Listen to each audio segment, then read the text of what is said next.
सन्मान्य अध्यक्ष महोदय, अर्धा तास चर्चेच्या माध्यमातून श्री प्रशांतजी बम विधानसभा सदस्य यांनी एक महत्त्वपूर्ण सामाजिक प्रश्नावर आज या ठिकाणी ही चर्चा उपस्थित केलेली आहे।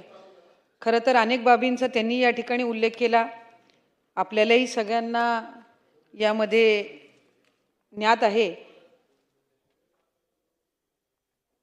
की मुलींचे लग्नाचे वय 18 वर्ष, मुलांचे 21 वर्ष। सध्या भारतात विवाहासाठीचे वय हे बालविवाह प्रतिबंधक कायदा 2006 PCMA या कायद्यानुसार मुलीचे किमान 18 वर्ष आणि मुलाचे 21 वर्ष हे बंधनकारक आहे आणि यापेक्षा कमी वयात असलेले विवाह हे बालविवाह म्हणून मानले जात असतात आणि तो कायद्याने सुद्धा गुन्हा ठरतो। पण त्याचबरोबर विशेष विवाह कायदा 1954 आणि वैयक्तिक कायदे पर्सनल लॉज बहुतांश सर्वच कायद्यांमध्ये हीच वयोमर्यादा ही त्या ठिकाणी ग्राह्य धरण्यात आलेली आहे। पण भारतीय संज्ञानता कायदा 1875 इंडियन मेजॉरिटी ॲक्ट नुसार वयाचे 18 वर्ष पूर्ण झालेली कोणतीही व्यक्ती ही कायद्याच्या दृष्टीने सज्ञान म्हणजे अडल्ट ही मानली जाते। सज्ञान झालेल्या व्यक्तीला मतदानाचा अधिकार असतो, व्यावसायिक करार करण्याचा अधिकार असतो, स्वतःचे निर्णय घेण्याचा पूर्ण स्वातंत्र्य हा कायदा हे त्या संबंधित व्यक्तीला ज्यांनी 18 वय पूर्ण केलेलं आहे किंवा 21 वय ज्या मुलांनी पूर्ण केलेलं आहे त्यांना त्यानिमित्ताने मिळत असतो।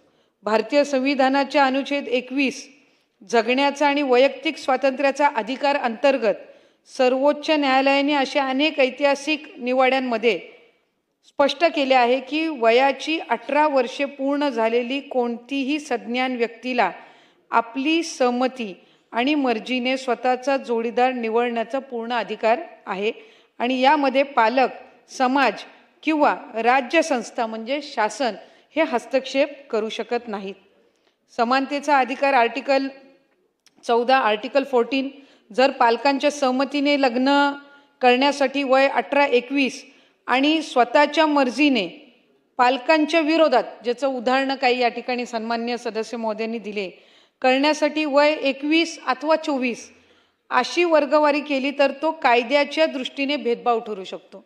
म्हणजे जे आता केंद्राचे किंवा आत्ता सध्याच्या परिस्थितीमध्ये जे कायदे आहेत याच्यामध्ये आपण बायफर्केशन करू शकत नाही, कारण जो वैयक्तिक अधिकार हा त्यांना दिलेला आहे तर मर्जीने लग्न करणं किंवा पालकांच्या याच्याने ह्यानुसार आपण त्यांचं 21 किंवा 24 आणि 18 किंवा 21 अशी आपण त्याच्यामध्ये बायफर्केशन करू शकत नाही, कारण कायद्यामध्ये आपण भेदभाव करू शकत नाही।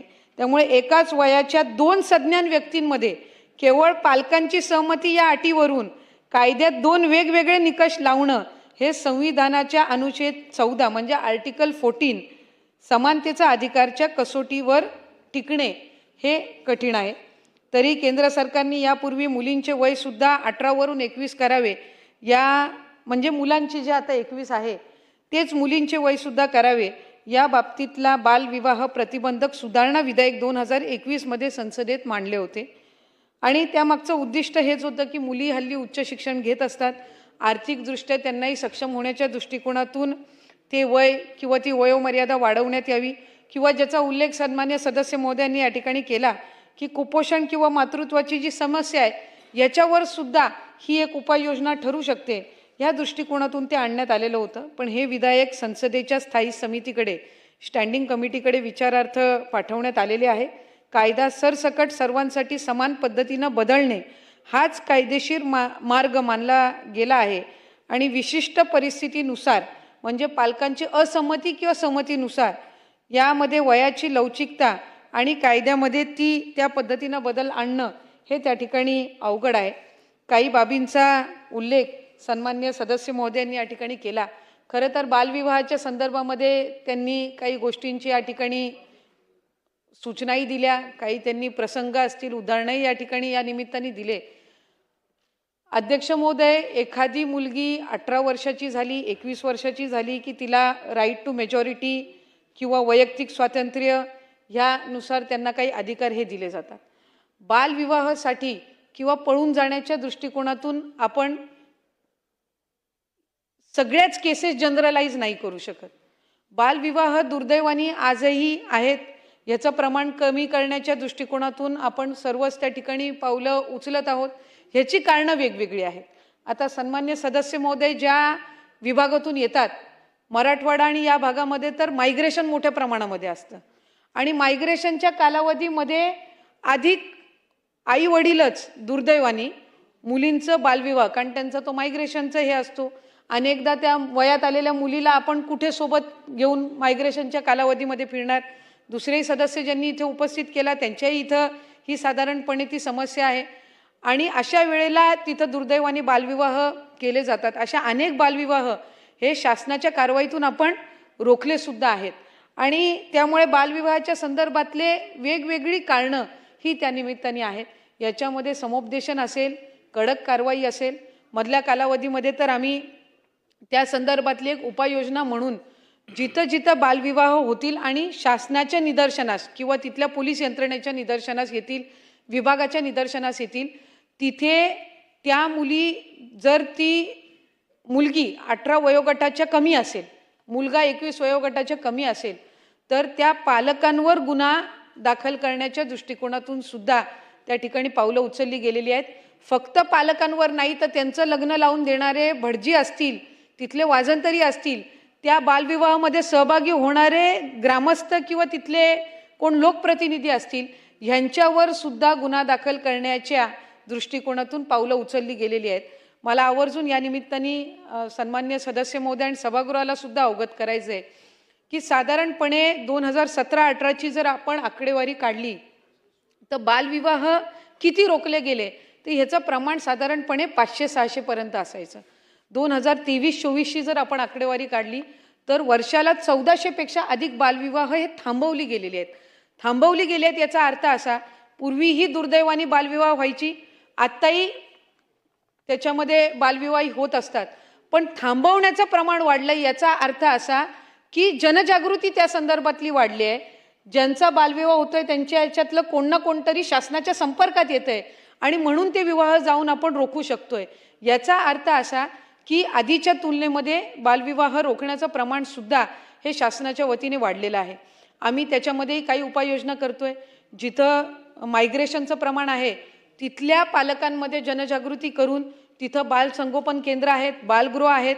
मायग्रेशनच्या 4-5 महिन्याच्या कालावधीमध्ये तिचा बालविवाह करण्यापेक्षा तिला जर बालगृह तिथं बाल संगोपन केंद्रामध्ये जर आपण ठेवलं तर तिला त्या कालावधीमध्ये एक सुरक्षित शेल्टरमध्ये आणि सर्व जिथं सुविधा आहेत त्याच्यामध्ये ठेवण्यात येईल, जेणेकरून त्यांना मायग्रेशन करतायत आणि मग मुलीला, वयात आलेल्या मुलीला सोबत घेऊन जाण्यापेक्षा काही कटू अनुभव त्यांच्या आईवडिलांचे सुद्धा पूर्वीचे असतात, त्या दृष्टिकोनातून सुद्धा आपण ह्या काही सुविधा ज्या आहेत ते त्यांना त्या पद्धतीनं आपण उपलब्ध करून देतोय.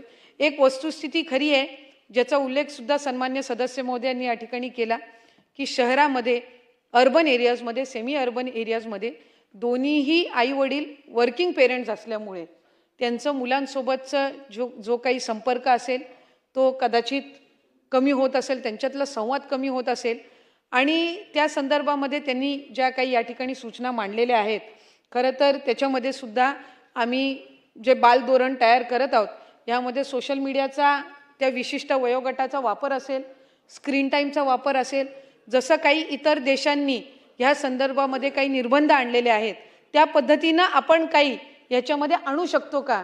त्यांच्या सायकोलॉजिकल हेल्थ, त्यांची मानसिक स्वास्थ्य हे पुढच्या कालावधीमध्ये टिकून राहण्याच्या दृष्टिकोनातून किंवा अनेकदा सोशल मीडियाच्या वापरामधून त्यांना काही फिजिकल एलिमेंटसुद्धा होत असतात, डोळ्यांवर सुद्धा दुष्परिणाम होत असतो, त्या दृष्टिकोनातून काही आणता येऊ शकतील का.